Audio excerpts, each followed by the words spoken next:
How to use Perplexity AI for presentations. Hey everybody, welcome back to our channel. In this video, I'm going to show you the procedure to use Perplexity AI for presentation. Now, Perplexity Pro and Max subscriber can now generate slide decks directly within the search interface as well.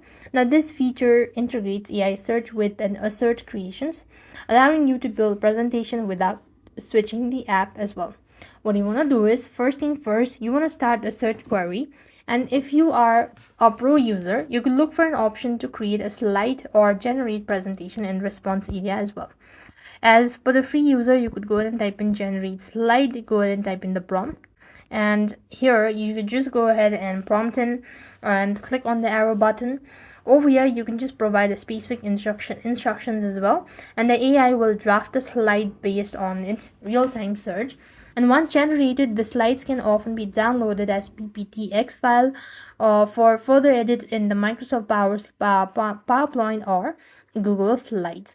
So this way, you'll be able to use Perplexity AI for presentations. I hope the video was helpful. Make sure to like, share, and subscribe. Thank you for watching. See you in the next video.